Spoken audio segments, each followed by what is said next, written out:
about today is walking in two worlds. So there's the world of spiritual principle and what we know.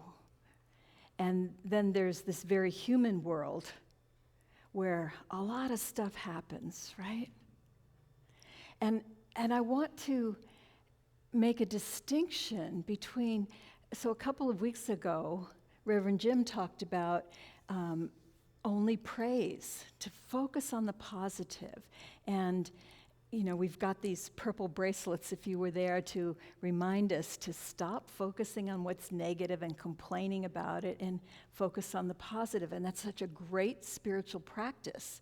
And like anything in life, you can take it to an extreme where it's not a great spiritual practice anymore. Because now you've gotten so far that you're not honoring the human.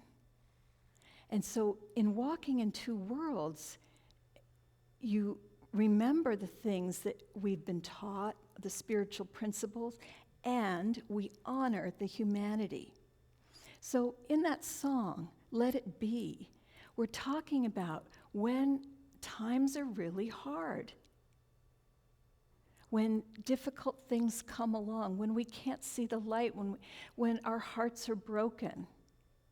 And at times like that, in the song, Mother Mary comes to me.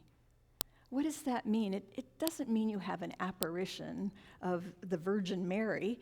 It means the mother energy, the nurturing spirit of the divine. If you can tune into that and feel that, it's present for you. And we in spiritual community are called to be that to one another. So we don't let go of spiritual principle. We know the truth. Like, for example, we were just having a conversation this morning, Dan and Megan and I, about something that had happened in their family. And they were saying, you know, but we know things happen for a reason. And, you know, maybe they happen for a reason, or maybe we just make a reason up to explain what happens, because we can see the good beyond the experience that we're having. But principle is that good is all there is. There's nothing but good. Everything else is illusion. But when something happens to you, that is not usually the first thing you want to hear. And so, you know that phrase, oh, it's all good. You know, think about it. The last horrible thing that happened to you, if somebody had said, well, it's all good, how would you feel? You know, like, how many ways can I tell you I hate you right now? You know, but it's not that you're not being positive. You continue to know in your mind that good is what the truth is. And good encompasses this situation where someone is hurting badly. In the Bible, there's a whole thing of lament. I don't know if that's not a really common word anymore. There's actually a chapter in the Bible called Lamentations. But to lament means to just grieve. It's that, oh, where it hurts so bad. And you might feel very angry. Like in the Psalms, in the Old Testament, there's a whole bunch of Psalms where it's like, take my enemy and smite them. You know, that's in the Bible. Okay? In other words, it's okay that we feel angry. Our anger helps us sometimes as we are in touch with our anger and not pretending that it's not there. We get clearer with what is it that we want in life?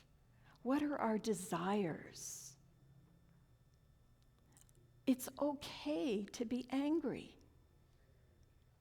That's part of our human experience. And it's okay to mourn. It's an appropriate response.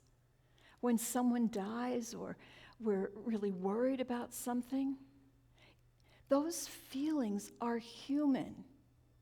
And being human is part of the wholeness, the holy good. Sometimes, I've heard over the years there have been people that talk about ascension and how, as humanity, we are ascending to another plane. And we're not going to be part of this anymore. And I've always thought, well, why did you come? I mean, why did you come here if it wasn't to experience what this plane has to offer? And yes, as we're here in the muck, part of why we're here is to raise our eyes to a higher plane and realize, oh yeah, there's more to it. But we're always going to be walking in two worlds. We're always going to be walking in the human world as well as in this higher world. The thing that's optional is we may not be aware of this higher world. We're always aware of this world. But if we get to the point where we're only aware of this and we're not aware of this, things are going to happen that bring this back into our awareness. Like if I'm not aware of my surroundings at all, I'll go walking out. And Eric was talking about his family. He's had a tremendous amount of relatives who have broken bones suddenly from falling or walking into walls or something. And we were kidding about we have to have the blind guy's guide to how do you walk without walking into things. Because you have to be paying attention to your environment. So he has learned to use all his senses because of the one that's missing. But sometimes we're not using our senses. At least learn how to bounce. Yeah. I think they have bouncy houses for that. You can practice. I want to read this statement of faith by Myrtle Fillmore. For those of you who don't know, Myrtle is one of the founding members of Unity. She and her husband founded it. And she wrote, "I do not believe in evil. I believe in good. I do not believe in sin. I believe in truth. I do not believe in want. I believe in abundance. I do not believe in death. I believe in life. I do not believe in ignorance. I believe in intelligence. There are no discords in my being. Being is peace. My faith, understanding, and love are becoming one. What, therefore, God hath joined together, let not man put asunder." This was dated 1897. So that's principle. That comes straight out of Emma Curtis Hopkins, who she studied with. And Emma was somebody who was so focused on the truth that good is all there is and everything else is illusion, that she was able to do amazing things. There was a story about, she lived in Chicago for at least a part of her life, and there were the Haymarket riots, some of you may remember from history, that were horrendous riots that were going on, and it was a time of great dissension that was going on. This is just post-Civil War. And she was sitting in the park, and there was just a lot of energy. There was a riot that was going to happen, not the Haymarket riot, but it was a period of rioting. And she sat in the park, and she just stayed focused on knowing that it's all good. That's all there is good.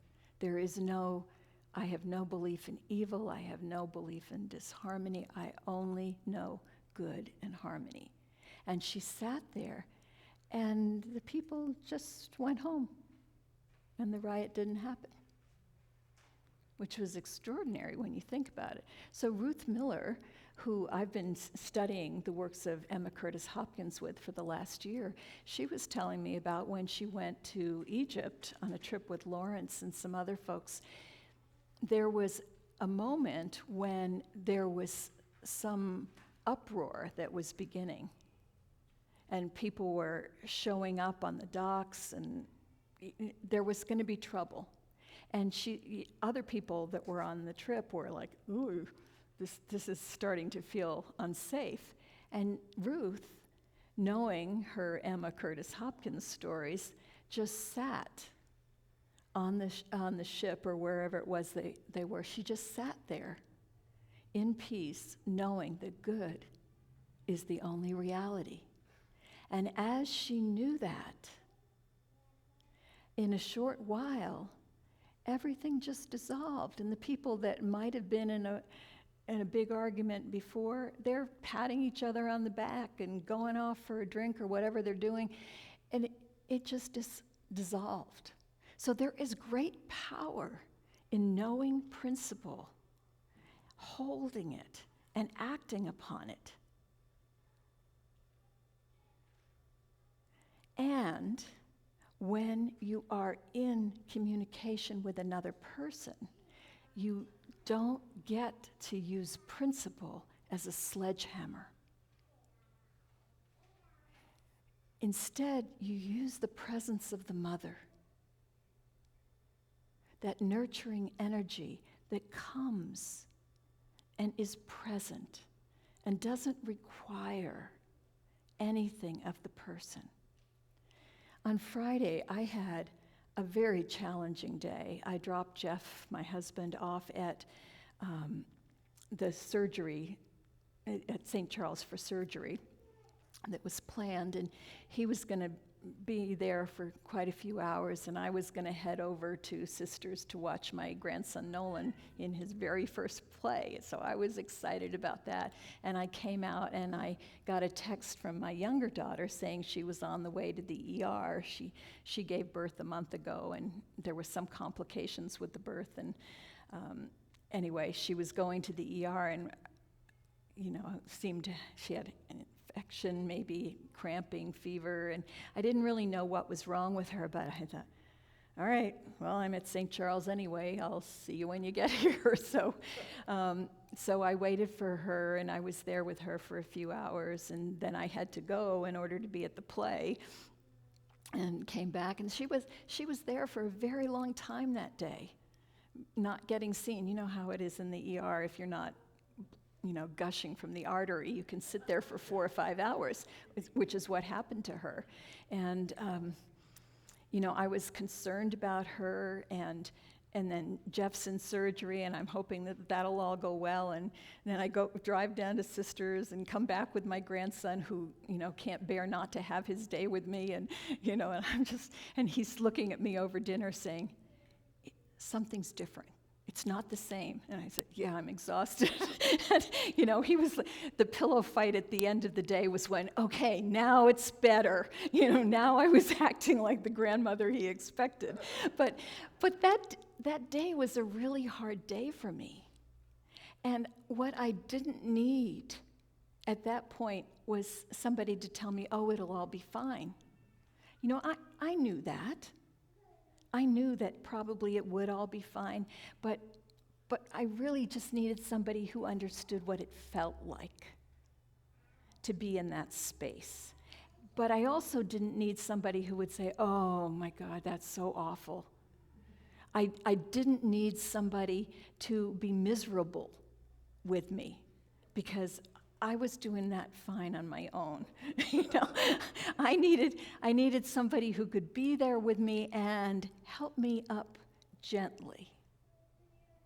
And I think that's what we can do with each other in spiritual community.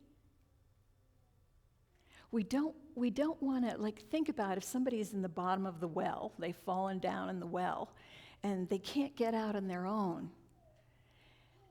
What you want is somebody who can be present with you, but you don't want somebody to jump in the well and sit down beside you, and now 2 of you are stuck in the well. You know, maybe if you figured out some kind of a rope ladder and you attached it and you climbed down the rope ladder and you sat beside them in their misery until they were ready to get up and climb up the rope ladder. You know, it's sort of like that. That's what we're doing. When in the Gospels there's a story about Jesus had a friend named Lazarus, and they were good friends. And the story goes that Lazarus died. Word came to him that he was dying, and he didn't jump right up and go, but he went there. And when he went there, his friend was dead. And it says, and he wept. So even though he was somebody who really at that point was an ascended master, he was so connected to the all that he had the ability to know, even in that moment, to know that life is not, it's so much bigger than these bodies. He had the ability to heal him because he was so connected. But the first thing that he did was he wept. He wept for the loss of this friend in the way that he had known him. So no matter how enlightened you are, they talk about in the Buddhist tradition, they talk about bodhisattvas. Those people who have reached a level of ascension and they continue to come back to walk through the world with humans, to be present with them. I had a client who he works with people who are immigrants crossing over the border, and he works in the legal system, and he sees a lot of atrocity there. And sometimes it's very, very difficult for him because he's gotten so entangled with their stories and the outrageous things that are done to these people. And we talked about being a bodhisattva and how he's called to walk through the world with them. And yes, he has some skills that can actually help them, but the bigger thing is his walk with them. But it's not helpful if he takes on the suffering himself. The point is to walk and shine his light. So that's really our task. It's to remember what is true in principle, that good is all there is. We know that there are possibilities that are unlimited that we can't think of when we get in that place. And if we know that, we become beacons of hope. But we don't do it through platitudes. We do it through presence. And as the presence of hope, as the presence of love, we can be with someone in their suffering without taking it on, but without running from it either. We become a real bridge.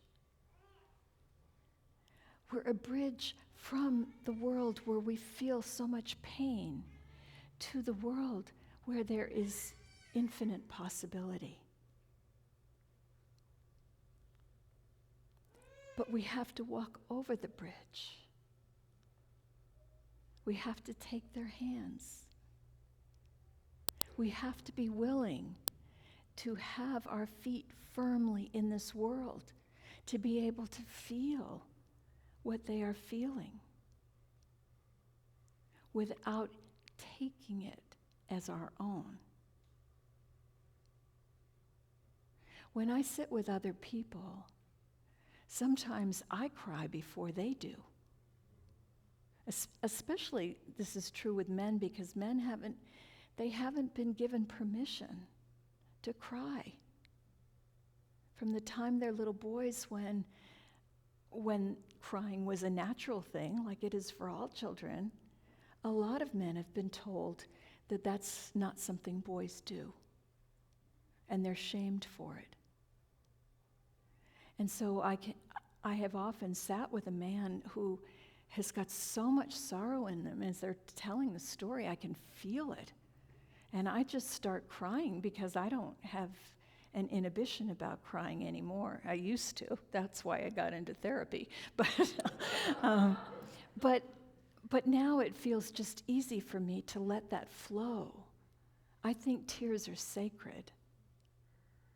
And in the presence of someone who is able to feel sorrow and express it, often these men then find their tears and are able to cry. And it's so healing for them because it hurts to hold sorrow inside. I know I was really practiced at it. There's a thing you do with your face, and if you scrunch it just so, you can keep the tears in. Have you ever tried that?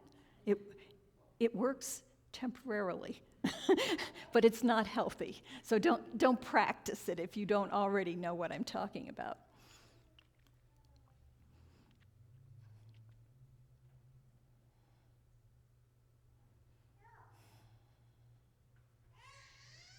We really are called here as spiritual beings who are walking on the earth for a reason. This earth is a sacred place. It's the home of our animals' selves. It's a place where we learn to honor who we are and remember who we also are. Two worlds, both beautiful worlds, both valuable.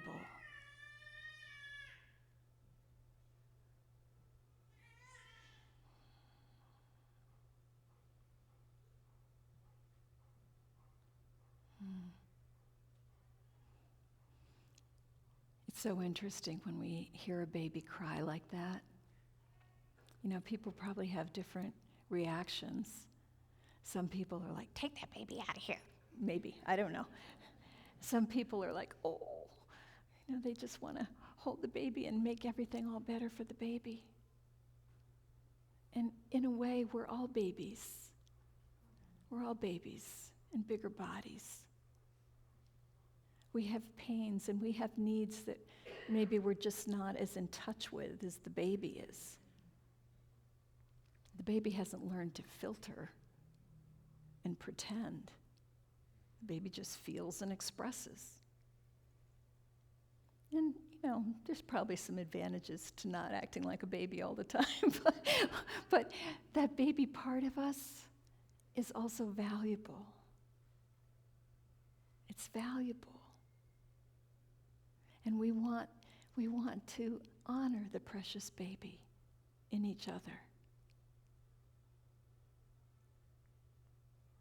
And as we do that, we create this beautiful bridge where people who are feeling stuck in one world right now can get over to the other side and remember, oh yeah, this isn't all that there is. There is more. And that is good.